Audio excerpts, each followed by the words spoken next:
My dear students, we are connecting after a long time and I'm very overwhelmed to speak to you. Now we are starting our second PUC Statistics first chapter and it is Vital Statistics. We are starting a chapter called Vital Statistics.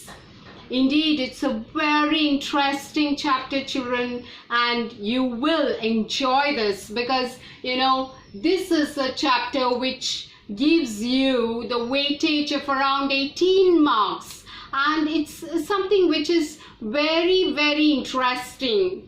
And I ask you to take your books, your calculator, which is a must. All of you know that statistics classes you have to be with your calculators, and we will start with this new chapter, Vital Statistics.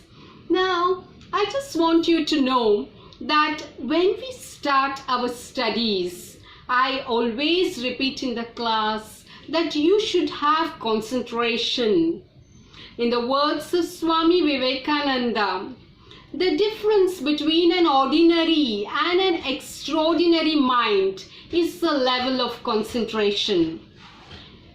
Dear boys and girls, you have to keep this lingering in your minds that if you have concentration, you can take up, you can imbibe, you can emulate whatever is being taught very, very quickly.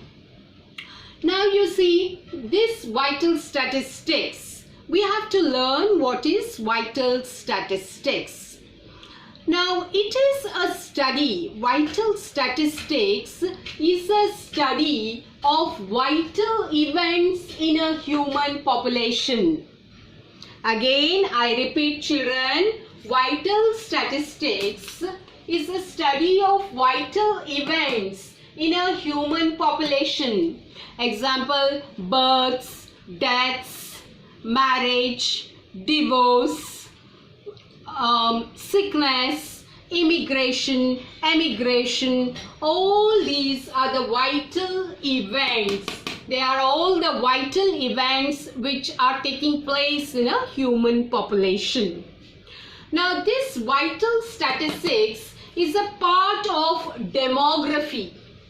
Now the whole statistics has many branches, children. It has many branches like inference, you have demography, you have stochastic probability, you have industrial statistics, you have SQC, many econometrics, many branches are there, and out of it, demography is one of the branches of statistics.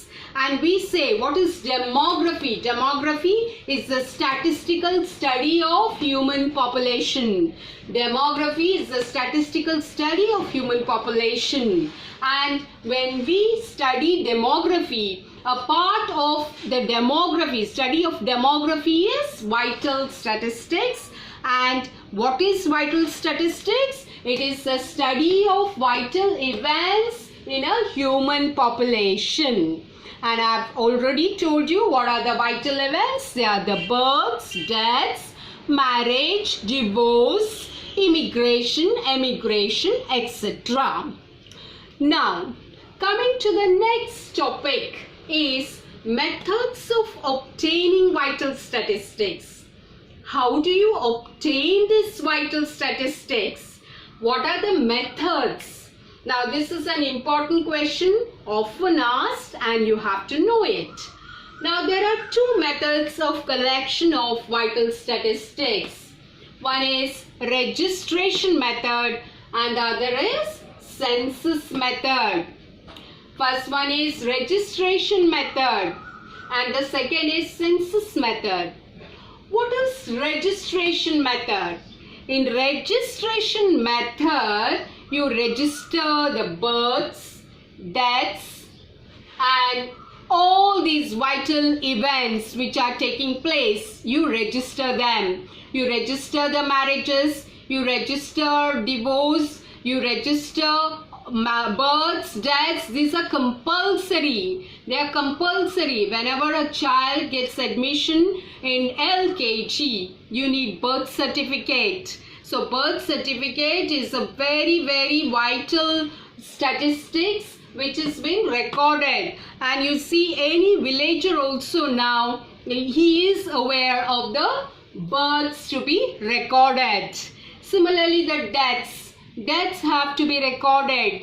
Any property issue, any property settlement, you require the death certificate there. So deaths, all these vital events are recorded, and that's called registration method. And it's compulsory. It is compulsory. Next is census method. Census method in India, it takes place once in 10 years. Census takes place once in 10 years, where complete enumeration is done. The house to house survey has been done, and every unit in the house, every person's details will be collected. How many male members are there? How many females are there? What is the age group? What is the age group of females? How many are working? How many are not working? What is the family condition? What is where do they belong to?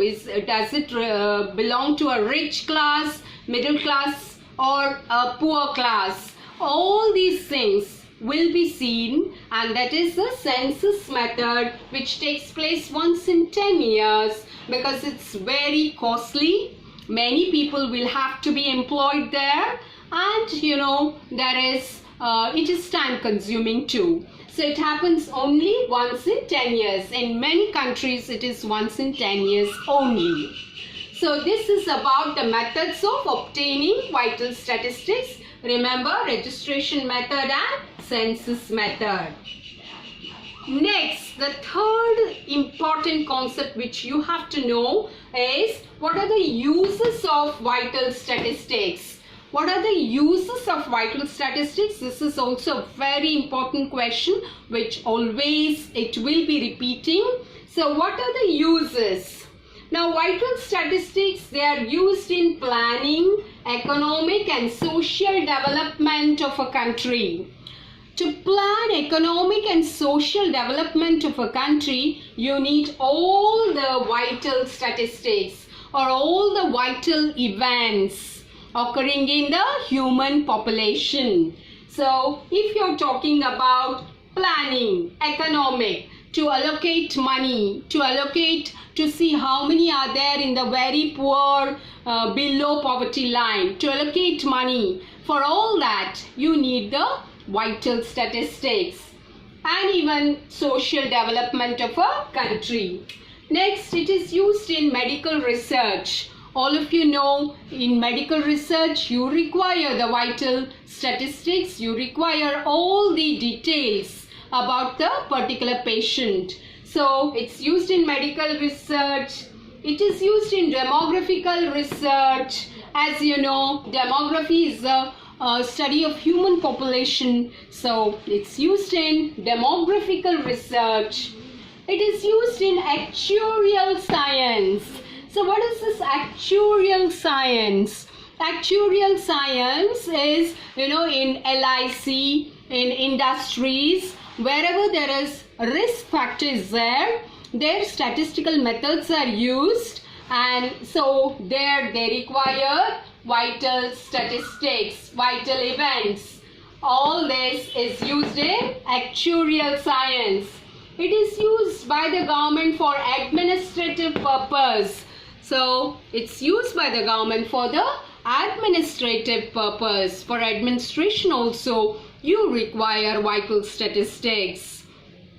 And now you have, next we are going to the next important concept, that is some important definitions you have to learn in this chapter. There are some important definitions which you have to know. Like the first one, which you often hear now, from now you will be always used to the word fertility. What do you mean by fertility, children? What do you mean by fertility? Fertility means births occurring to women of the age group 15 to 49. Births occurring to women of the age group 15 to 49. Now, this is called childbearing age. 15 to 49 is taken as childbearing age group, and you have to know because later on in problems we require this. So what is fertility? Births occurring to women in the age group, in the childbearing age group, that is 15 to 49. The next word which you should be familiar with is fecundity. What do you mean by fecundity? Fecundity is capacity of woman to bear children. Fecundity is capacity of a woman to bear children. So all these important things we have learned. So whenever you learn 3-4 concepts, it's always required for you to recollect all that, and then we will go to some problems. Now we will have to erase all these things what we have written now. So please recollect all these things before we go to the next concept. And again, I have told you, you require a calculator, and that's a must because when you sit you have to have a calculator.